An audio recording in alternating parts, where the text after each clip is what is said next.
Welcome to another PGA 2K25 video. This video is going to be, as it says, on the Magician archetype. So we've played as Technician since the beginning of this game, and now we're giving the Magician a try, and I gotta say there are some advantages of the Magician over the Technician. Technician being a very well balanced archetype, but the Magician, and we'll get into it, has a little more flexibility, a little more power. Haven't seen any kind of a drop off in putting. So overall, I would say right now I'm leaning towards the Magician as being my preferred archetype and what I'm going to be using for the foreseeable future. So if we go in, right now we're not leveled up to 99 yet, but we're getting close. We're at 97. So one of the benefits here with the Magician is that you can get the power up higher than you can with the Technician. So here I chose to get the power to 80, and then we'll go over the club fittings to see that you can actually get your power up over 100, which is plenty for any course you're going to play to be able to hit low irons into a par 5 even. So we put the power at 80, put the contact 74, balance that out. Swing path, I put most of the attribute points here into swing path, not so much into correction. But even here, with the correction only at 53, you have an incredible offset you can do with the swing bias. You can get it as comfortable as you want. Shaping at 80 and recovery at 75. This at 80 means you can, if you're a right-handed golfer, you can fade the ball significantly while still having your normal swing bias. So that's handy. Recovery 75, that's still decent. Rhythm and transition, I just balanced those out. They're both pretty important on every swing. The putt weight, you'll notice here these numbers are all in the 50s. So I still have some attribute points yet to earn. But I don't know how much I'm going to be able to increase these. So I just sort of balanced them out. Putt weight, I've gotten to a good point where I feel the putts all seem pretty solid. I don't have much of an issue with putt distance. It's not too often that I have to hit a really long putt. So I'm not too worried about the putt weight, putt distance. So I'm probably not going to put much more, if anything, into that, and I'll put it into contact. And then I'll balance out rhythm and putt path. Overall, this seems to be a fantastic setup for my game. On the tee, we still have some attribute points yet to earn. However, I've got all the important shots that I want already kind of fitted out. So we filled out everything for the tee shot. We went through the stinger because we wanted to get to the power drive. I used to like to hit that stinger a lot. Now it's kind of hit and miss. So I didn't put, the extra 16 points into it to totally flesh it out. But the power drive, once you get the swing path down on the power drive, you're going to use it quite often. So I put all the attributes on that. The approach, I use the approach. I don't really use the choked approach. I've never really looked into that one. Some people use it a lot. I don't, so I haven't put any points into that at all. It's possible I might just get this top one. It only costs 12, and I can try it out. And if I don't like it, then I can dump it the next time I respec. The pitch I use when I have to, although it's not my preferred shot because of how much it rolls out. It's hard to control, but it does come up, and it's not that expensive here at the top of the list. I think these are only four points each or so. I ran down through the runner because I never use that, but I wanted to get to the spinner, which I will use quite often, so I fleshed that out entirely. I have, in prior specs, played around with the knockdown, but I never really found that it becomes all that useful.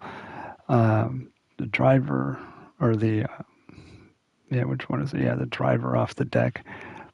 I don't really use that because now I can hit uh, the 3-wood. It's kind of like the power 3-wood. I will show it when we get to the clubhouse pass shots, and I'll use that.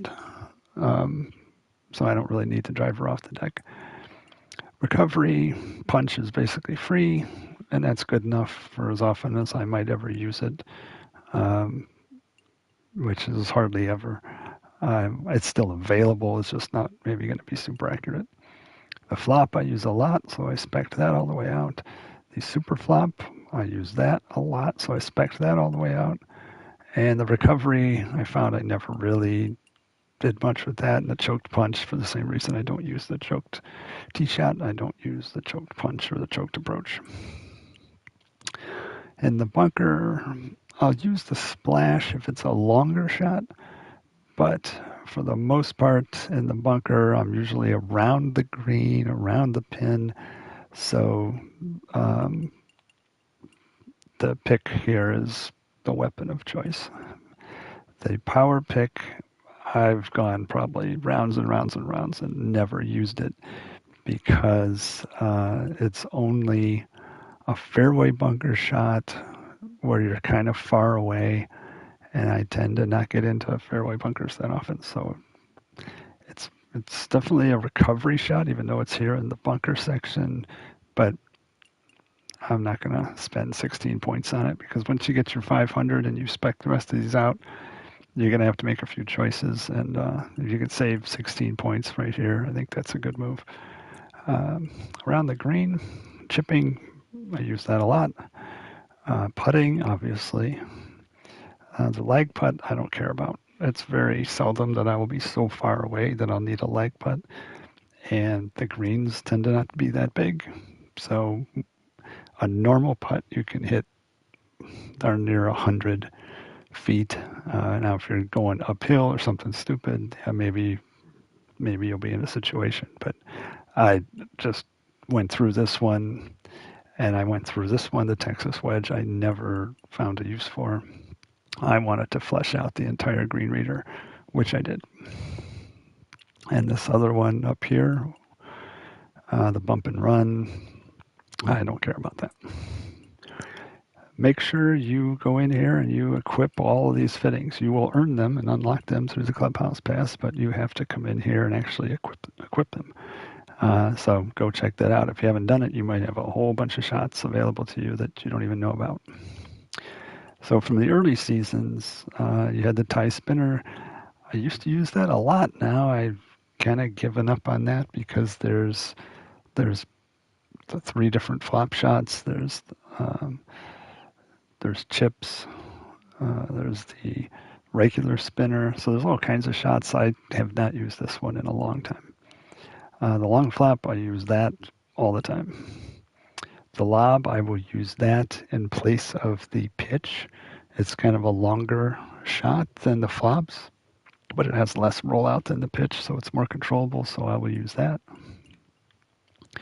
The fairway stinger, although fun, I can't say I have really used that.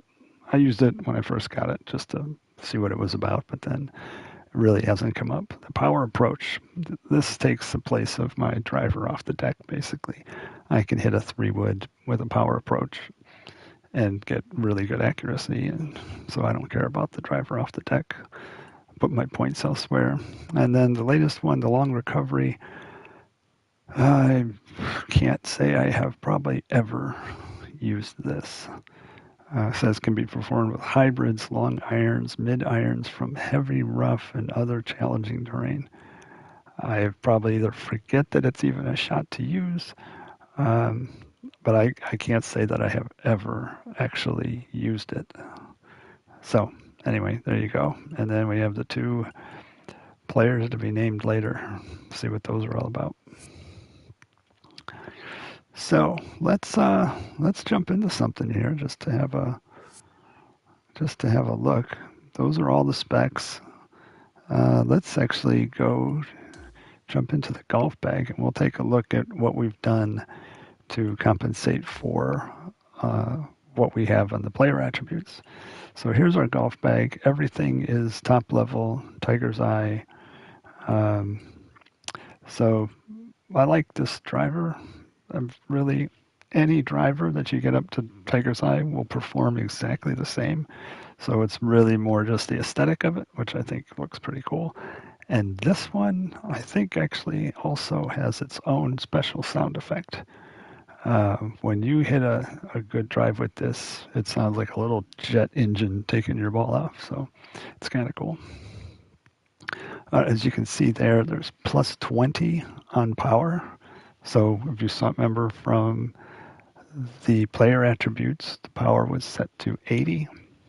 And then here we added a couple power tokens. So that gave us plus 20. So our power is basically at 100. I don't really know if you go more than 100, if you really get any benefit for it.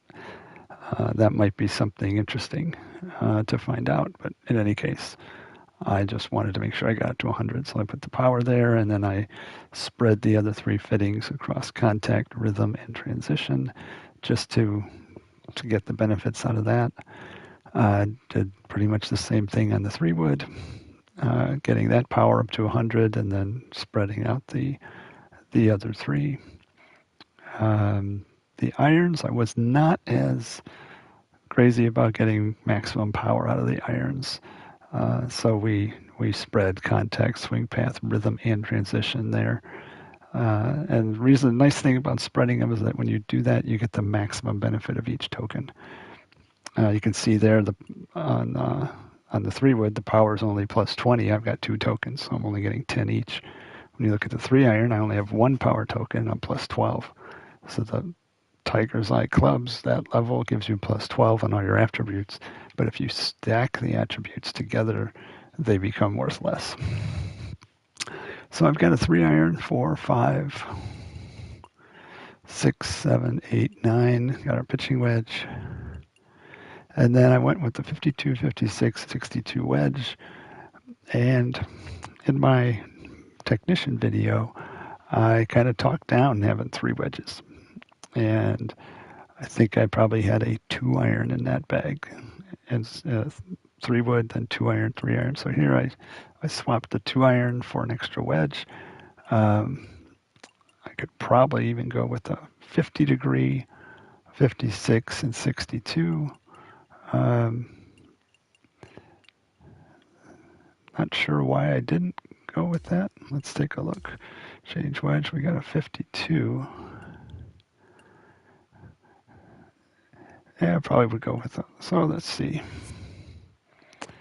We need to go and select the wedge. Come on. Change, replace club. And then let's see what we have. See, we have a 50. That's 127. So let's throw the 50 on there. So a 50, 56, 62. And then we want to make sure we match the set. So we'll match the set. And I'm not crazy about the aesthetic of that one. I would actually much rather have this one, but I don't want to spend the money to upgrade this one to become the Tiger's Eye. See, that one's plus. And it's plus 11, plus 8, plus 11, plus 8. So it's kind of, I think this is a plus 11 and this one's plus 12. So it would only be one different. It would not be the end of the world, but maybe we'll do that in a different video. So we got, there's our golf bag. As far as the golf ball goes, we don't want to change the ball. We want to look at the fittings. I'm a fan of the forgiveness. And one of the reasons is, you hear a lot of people say, oh, I'm going to put the flight on it because I want to hit the ball farther or whatever. But if you look at what the flight actually says, it says fit to the golf ball to reduce the effect wind has on your shot. Okay, so if you're hitting into a headwind, you'll probably get more distance. If you hit with a tailwind, you'll get less distance maybe than other people will. That's my interpretation of it anyway. Um, so I've got plenty of distance with my shots. I'm not that concerned about trying to get more. And the spin, I've played with that one, and really I don't see that you get much more spin like on the green if you want to check the ball up. I didn't really see that it did anything noticeable. So, but getting a big boost on your hook slice forgiveness, accuracy is everything in golf, hitting the fairway, getting it close to the pin. So I chose to go with that one, which is why I only have 15 of those left, and I have 1,444 of those and 1,460 of these, which I will never use. And unfortunately, you can't sell the stuff back like you could in 2K23. You're just stuck with all this inventory that you will never use. So anyway, so we are going to equip that. And the only reason I'm using the black golf ball is because it is at Tiger's Eye. That's good enough for me. All right, so there's the setup. Let's jump out of this. Let's jump into a local match just so we can kind of zip around the course pretty quick. And let's have a go at showing how some of the attributes work. Shinnecock, that's fine. Just so we can have a consistent round. We'll pick the same flags and pins on everything, and we'll tap down the wind a little bit just so we get more of a read on what the ball flight's going to be, and not so much on the effect that the wind had on it. So if remember when we looked at it, the shaping had a pretty decent number on it. I think the shaping was at 80. So when we get up here, normally I'm always just trying to aim the ball straight. So here I can adjust my swing bias just to aim the ball straight, and I happen to have a tailwind, so that's all cool. But if you watch the swing meter on the right-hand side, so I've got about almost like a 6:30 to noon or 12:30 swing path. I can move this all the way to the left and get a pretty sizable fade before the swing bias flips. And likewise, I can go pretty far to the right. So that gives you a lot of control, a lot of flexibility, way more than what the technician had for the ability to shape your shot as a right-handed golfer from left to right. So here we're going to go and see here. We got 315 downhill with a tailwind if we hit the power drive. So let's go for it. I caught that one a little bit off. Well, we got to roll out. Not a real big deal. We're in the stuff here. So here's a pitch, right? So I could hit the pitch and play it back a little bit. It's only 90%, 4 yards. Wind, I'm not going to factor in. But we're just going to pop it up there. Watch it roll out. That's not bad. We might still be able to make birdie with this. A little bit left to right at my feet and a little bit right to left at the cup. So we're going to hit it firm, straight at it, make birdie, and move on. So all of these attributes seem to fit pretty well. I get nice distance. Here they're giving me a 3-wood, and my 3-wood 265. That's enough to get you around the course. It's kind of a big difference, 265, and then my 3-iron's all the way back to 233, which means I can't hit my 3-iron. I could hit a stinger, and God knows how far that might roll out. That's always a challenge. Or I can just pull the 3-wood back to about here, straighten out my shot just for the wind, and try and hit one right around that 89%. And I got 88%. It's going to have to roll out.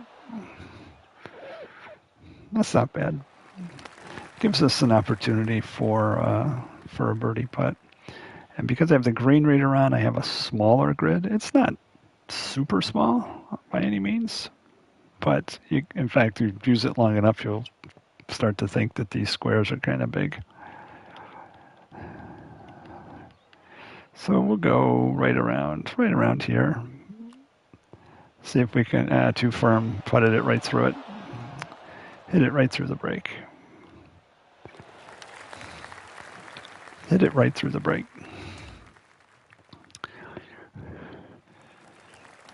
So, I mean, that's where maybe a 2-iron would have come in handy to be able to have, a little bit more, bridge the gap between the 3-iron and the 3-wood.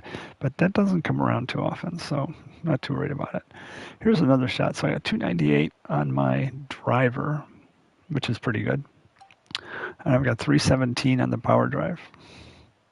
So almost 20 yards of additional distance on the power drive. Plus I'm going to get another 8, so I'm going to be like 325.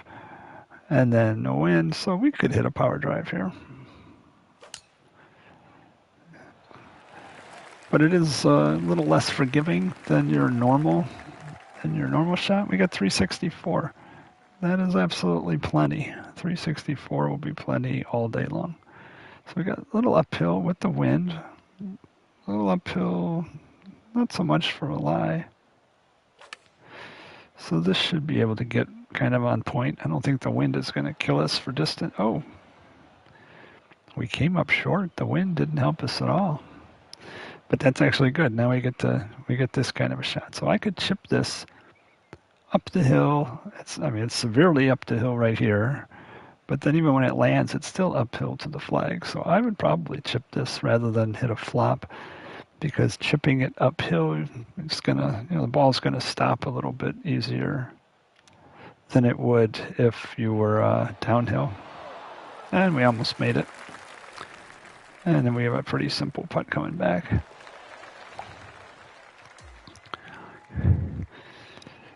So that would have been an opportunity to use probably the super flop, just because it wasn't that long. But look at, here's another hole. We're going to hit another power drive because we're into the wind. And we've got that in our bag. We might as well use it. I can tell you, though, if you're not accurate with your swing, the variability on being able to hit that fairway goes up dramatically with the power drive. That's all. So here we got 7-mile-an-hour wind, but it's kind of cross. So we're only going to treat that we'll treat it as if it's kind of like 5 yards. So 126 to 121. A little bit of an uphill lie. And then it will move it a little bit left to right. So we're going to go over. We'll go over about here just to see what we get. And it's not pushing it that much, actually. Thought it'd push it a little bit more. But that's not bad. We had the distance right. The impact of the wind was right. So we'll just tap this in. We move on. Trying to get some unusual shots in here to demonstrate what else we can do. But so here's a right to left wind. So it's a right to left wind, and the fairway's not that forgiving. It's another power drive shot. And if I aim it out over here, the wind should bring it right back into the fairway. So I aimed it straight, and the wind turned it into a draw right down the middle of the fairway. That'll work pretty much every time. Now we got 233 with a 3-iron. That's going to roll out. The wind isn't going to help it. You don't want to go off the back of the green. You can see how that rolls away. But the 4-iron's going to be not what I want. So it is a par 5 after all. So we could do the 4-iron power approach, because that'll at least allow us to maybe stop it. The trick's going to be the wind. So I'm going to fade this a little bit into the wind. And then kind of balance out the wind so it kind of goes straight. Got to the middle of the green. We'll take that. And then we'll just kind of eyeball this putt. And who knows, we might get lucky and knock down an eagle. Oh, so close. All right, well, we take our birdie and move on.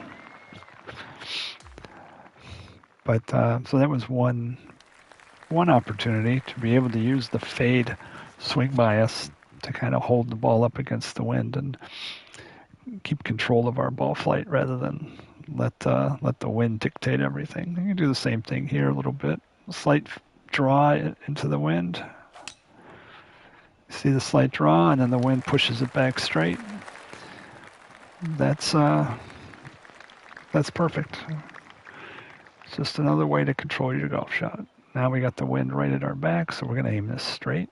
We're going to go right at the hole. It's uphill, 8. Don't want to go over, so we're going to play it back just in case the wind really grabs it or I hit it past 94%, but we got exactly 94%. Big hop and stop. That's right there. Now this one, you're going to want to make this firm to the back of the cup. There we go. So we put together a few good golf shots there. Paid it off. Again, we got a left to right wind. This one's in our face. It's downhill. It's in our face a little bit. It's a downhill that's almost 2 yards, but it's probably going to knock us down at least 10. It's not a long iron, so if I land it here, I'm going to want to go at least 92, put a little bit of backspin on it, and I'll go 94. I'm going to draw it into the wind just a little bit. Oh, look at that swing pad. Oh, man, I hooked the crap out of it. But I did that on purpose. Now we can see here out of a bunker to an uphill green. Splash shot, kind of powerful shot. But if we go to the pick, we can hit this pick up to 20 yards with the 62. So let's see. It wants to naturally hit it about there, but even though I'm moving it, my swing meter is not changing. I mean, it's pretty thin to be able to hit that straight, but it's not changing. If I go to the 56 or the 52, nothing really changes. It's still an 82% shot no matter what. So we'll go with 82% to there. So it's like, if I want to land it here, 16, I'd have to hit it probably about 18. The wind, I'm not going to mess with the wind being anything. So we're going to go 18. We'll play the lie. The lie is going to come out a little bit right to left, so that's fine. So the important thing here in the swing is that I hit that 82%. I hit 92% and crushed it over the green. So go back to our pick. 50 degrees. Now I got 94.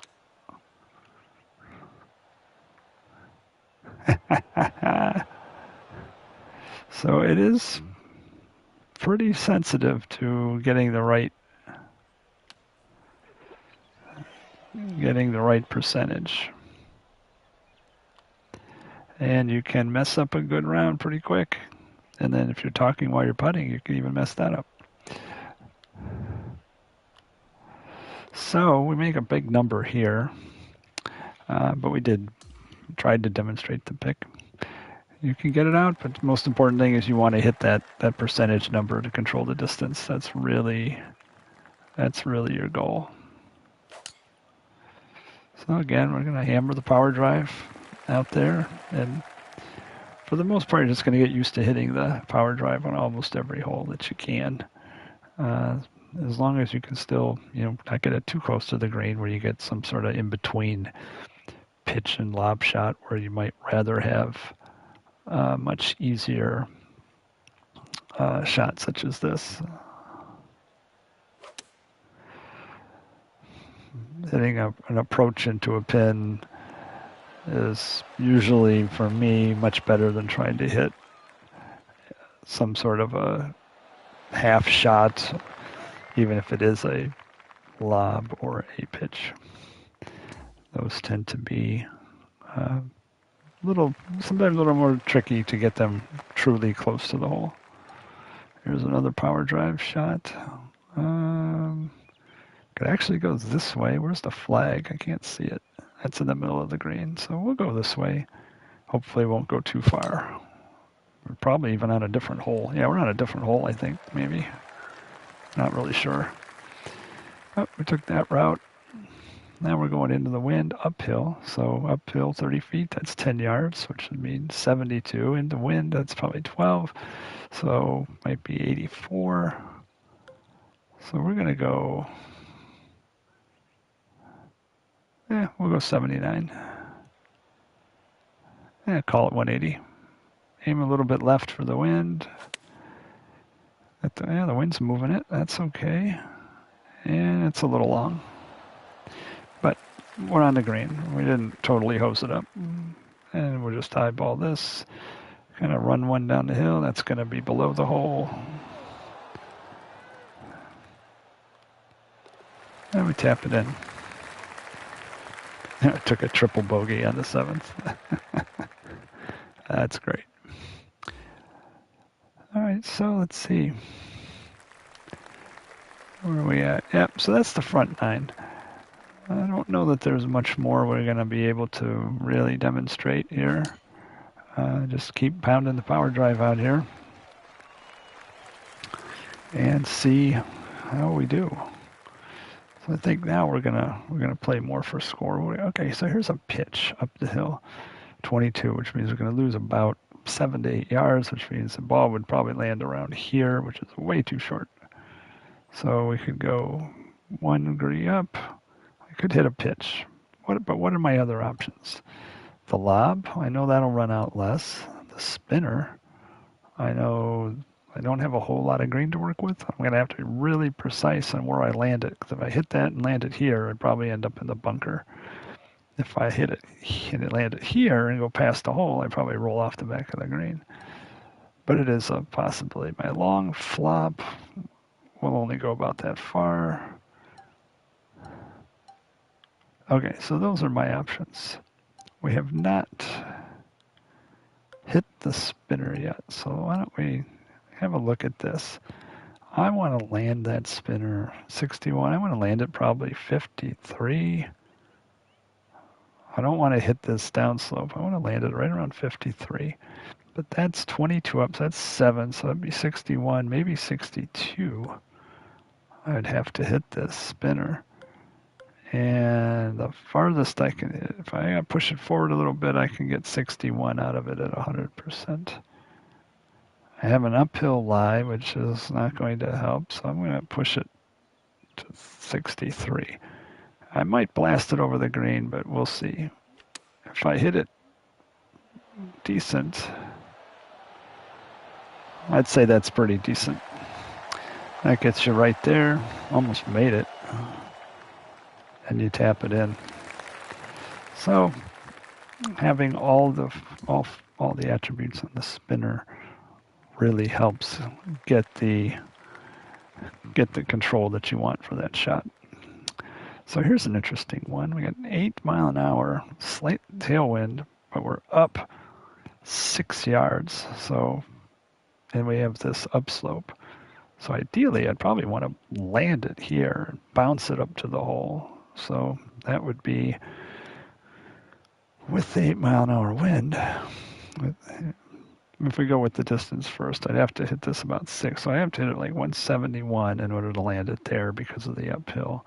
But I'm going to get probably 5 yards of wind, 4 yards of wind out of it. So maybe we'll go here. A little bit of backspin. We'll go 167.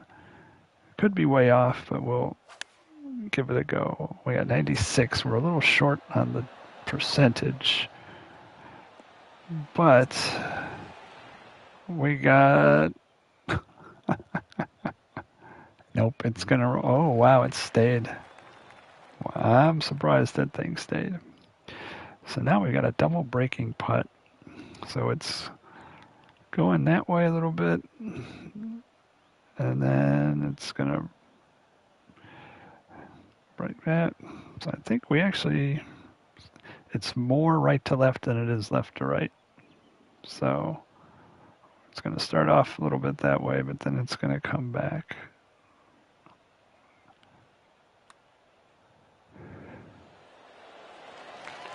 And there you go.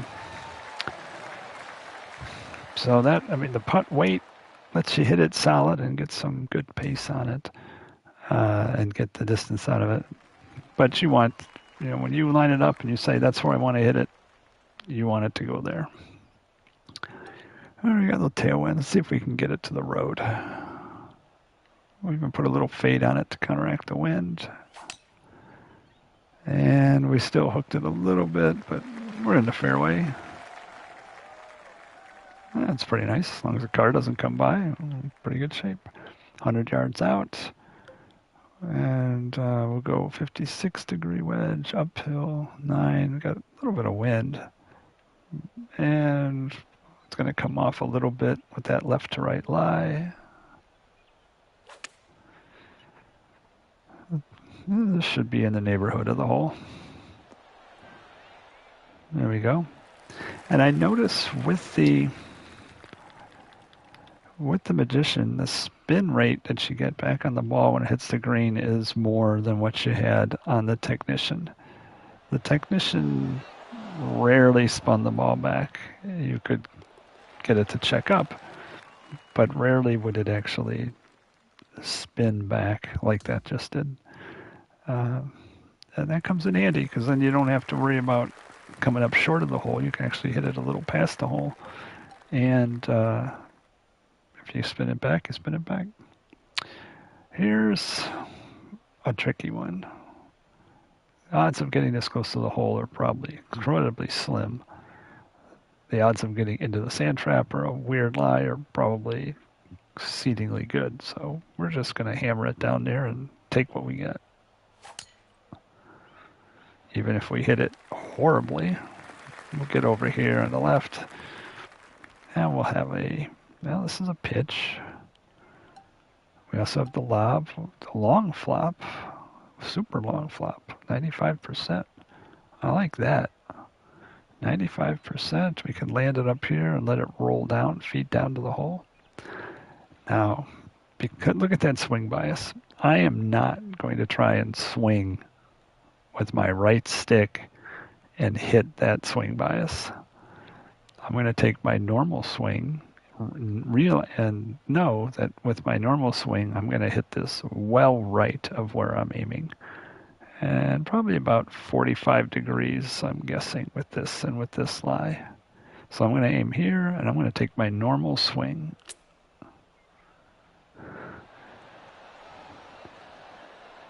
And that rolled out a little bit because of the downhill, but normally that is super accurate, and I use that all day long. And then when you can putt, you can knock those down as well. So that was pretty clean up and down, even though it was not very pro-like. So this one's downhill with that wind, although I don't want to run all the way across the fairway here. So if I can do it is the big key here. If I can aim this to fade and see if I can pull it into the wind a little bit. And still on the fairway, that'll work. Got an uphill lie into the wind and uphill to the flag. So, and it's going to roll back. So we want to get this to the flag. We're going to land it maybe here, up 7. So that's about 2 to 3. So we'll go to 53. And then that wind, 8 miles. It's probably going to be worth at least close to that. So we're going to go to up to 60. And then we'll look at our lie. Our lie is uphill, which is going to lose a couple of yards there. I want to spin it a little bit, but not much, because I don't want it to roll all the way back off the green. So the wind is moving it. That's nice. It's coming down soft. Maybe a little spin. No. Okay.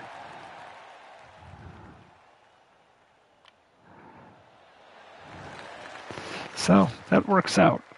It's Just have to math it up and you can get there.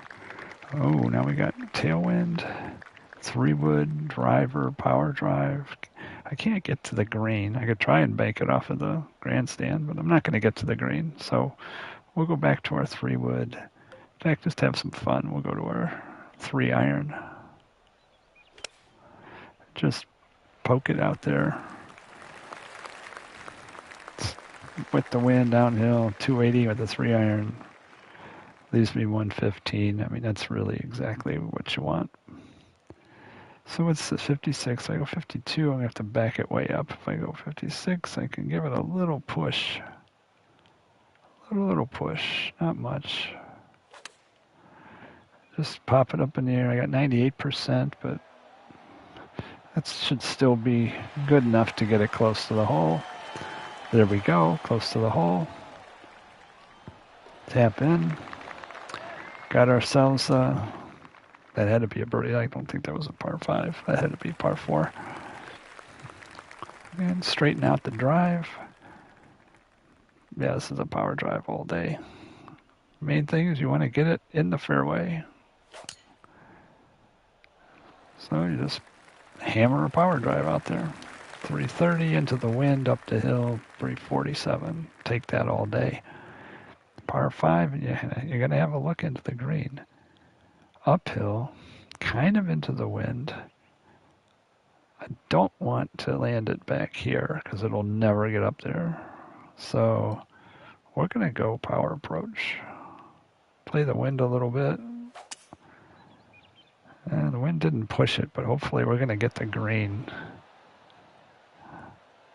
Yeah, I'll take that. It's going to be the back of the green, but we're putting for eagle. That's all that matters. Turned on the flag because I can't see the hole without it. So this says 20 feet, 4 inches downhill. So I'm going to aim out here. But also what I like to do on downhill putts is bring it back a foot. Just hit it out here, bring it back a foot. Make sure I don't run it past the hole, but also it's gonna just get right there. And then have our tap in. Easy peasy birdie right there. I like to get eagles on par 5s, but yeah, you take your chances. All right, we got a little with the wind here. 182. I don't want to hit it that far. I'm thinking this might be good with the wind. 7-mile-an-hour wind. Just want to pop this up in the air and let the wind ride it. It's going that way. It's on line. It just has to roll out a little bit. That's a makeable putt right there. What do we have here? We've got 1, 2, 3, 4, 5 lines. 1, 2, 3. Pretty much 5 lines on the bat.